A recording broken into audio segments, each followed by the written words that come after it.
Hi friends, எல்லாத்துக்கும் வணக்கம். So இன்றைக்கி நம்ம ஏசிசி சேனலில் ஒரு டிஃப்ரெண்ட்டான ரெசிபியோடு தான் உங்களை பார்க்க வந்திருக்கேன். ஸோ நம்ம சேனலை சப்ஸ்கிரைப் பண்ணாதுங்க, சப்ஸ்கிரைப் பண்ணுங்கள், லைக் பண்ணுங்கள், ஷேர் பண்ணுங்கள், கமெண்ட் பண்ணுங்கள். Thank you friends. பெல் ஐக்கானை கிளிக் பண்ணிடுங்க. வாங்க இப்போ வீடியோக்குள்ளே போகலாம். ஸோ ஃபஸ்ட்டு என்னென்ன இதுக்கு செய்கிறதுக்கு வந்து அரைச்சிக்கணும் அப்படிங்கிறத நான் இங்கே கொடுத்துருக்கேன். ஸோ சின்ன வெங்காயம், பூண்டு, பொட்டுக்கடலை, கசகசா, இஞ்சி, சோம்பு, தேங்காய், ஸோ எல்லாத்தையும் போட்டு நம்ம வந்து மிக்சியில் எடுத்து நல்லா வந்து அரைச்சிக்கிடுவோம். ஸோ அரைக்கும் போது கொஞ்சமாக நல்லா தண்ணி ஊற்றி நல்லா அரைச்சிக்கோங்க எல்லாத்தையும். ஸோ தேங்காய் அரை மூடி ஒன்றும் போட வேணாம், நம்மளுக்கு எவ்வளோ தேவையோ அந்த அளவுக்கு மட்டும் போட்டால் போதும். ஸோ இதில் அவியல் செய்ய போகிறோம். ஸோ அதுக்கு என்னென்ன காய்கறி அப்படின்னா வந்து சேனக்கிழங்கு நான் அவிச்சே எடுத்துக்கிறேன். ஸோ அதோட கேரட்டு, வாழைக்காய், ஸோ ரெண்டத்தையும் சின்ன சின்னதாக நறுக்கி ஸோ தண்ணியில் போட்டு கழுவி நல்லா எடுத்துக்கோங்க. ஸோ இதை ஒரு சைடு வச்சுக்கலாம். ஸோ அடுத்து வந்து இன்னும் கொஞ்சம் காய்கறிலாம் சேர்த்துக்கலாம் அப்படிங்கிறேன். பீன்ஸு, கொத்தவரங்காய், அவரைக்காய், ஸோ இது எல்லாத்தையும் கொஞ்சம் கொஞ்சமாக எடுத்துக்கிறேன். ஸோ காய்கறிலாம் 100 வாங்கினாலே போதும், ஏன்னா நிறையா அவியல்னால எல்லா காய்கறியும் போடுவோம். ஸோ அதனால கொஞ்சம் கொஞ்சமாக எடுத்துக்கிட்டாலே போதும்.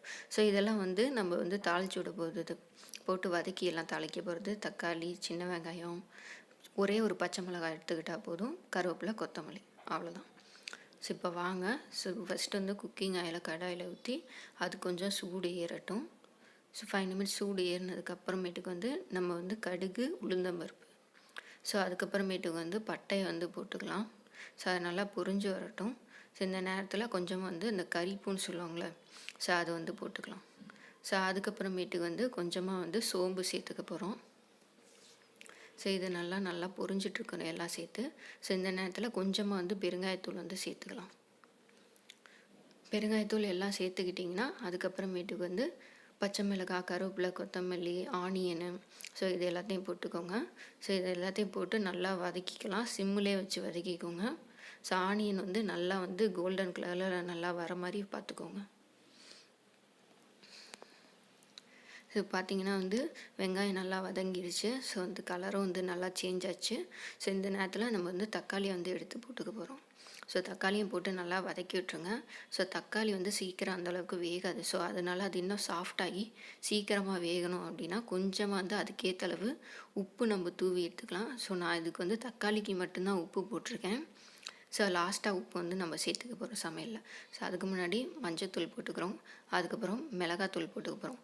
மஞ்சத்தூள் வந்து 1/2 டீஸ்பூன்னா மிளகாத்தூள் வந்து 1 டீஸ்பூன் கிட்டே போட்டுக்கோங்க.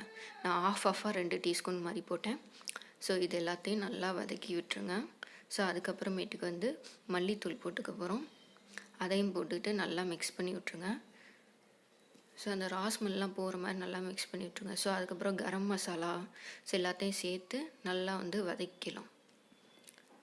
ஸோ அவ்வளோதான். இது நல்லா வதங்கினதுக்கப்புறம் நம்ம அரைச்சி வச்சுருந்தோம் இல்லையா, பொட்டுக்கடலை, அந்த தேங்காய் ஃபஸ்ட்டு கரைனேன் இல்லையா, ஸோ அதை வந்து நம்ம இப்போ வந்து போட்டுக்க போகிறோம். ஸோ எல்லாத்தையும் போட்டுட்டு அதில் கொஞ்சமாக தேவையான அளவு தண்ணி கொஞ்சோண்டு ஊற்றிக்கோங்க. ஸோ பார்த்திங்கன்னா தேங்காய் போட்டு ஃபஸ்ட்டு வந்து நான் நல்லா கிண்டி விட்டுக்கிறேன். ஸோ அந்த எல்லாமே வந்து ஒன்றா சேரணும் அந்த தேங்காய் கூட. ஸோ அந்த நம்ம வதக்கி வச்சிருந்த எல்லா இன்க்ரீடியன்ஸும். அதுக்கப்புறமா கொஞ்சமாக லைட்டாக தண்ணி ஊற்றிக்கலாம். நான் முன்னாடி சொன்ன மாதிரியே தண்ணி வந்து ஊற்றிக்கோங்க. ஸோ அந்த காய்கறியெலாம் நல்லா அந்த தண்ணியில் வந்து முங்கி அதுவும் நல்லா பாயில் ஆகணும். ஸோ அதனால வந்து அதுக்கு தேவையான அளவு தண்ணி ஊற்றிக்கோங்க.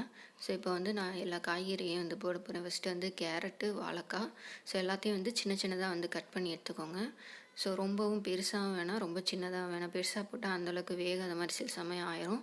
ஸோ சின்னதாக போட்டிங்கன்னா அப்படியே உதிர்ந்து கரைஞ்சி போயிடும், குழஞ்சி போயிடும் சில சமயம். ஸோ அதனால் மீடியமாக நறுக்கி வச்சுக்கோங்க. சேனைக்கிழங்கு நான் ஏற்கனவே வேக வச்சுட்டேன்.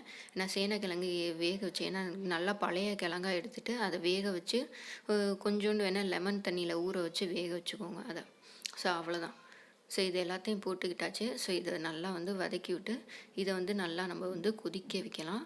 ஒரு 10 நிமிஷம் ஆகட்டும், ஏன்னா அந்த காய்கறி நல்லா பாயில் ஆகிறதுக்கே கொஞ்சம் நேரம் ஆகும். ஸோ வாங்க ஒரு 10 நிமிஷம் அதை மூடி வச்சுட்டு அடுத்து என்ன நடக்குதுன்னு பார்க்கலாம். ஸோ அதுக்கு முன்னாடி நம்ம உப்பை இப்போயே சேர்த்துடலாம். உப்பு நான் வந்து ஒரு கல் உப்பு போட்டிருக்கேன். ஸோ ஒரு 1.25 டீஸ்பூன் கிட்டே போட்டிருப்பேன். டீஸ்பூனில் 1.25 போட்டிருக்கேன். ஸோ இப்போ பாருங்கள், இது வந்து நம்ம மூடி வச்சிடலாம். ஸோ இது நல்லா வேகட்டும்.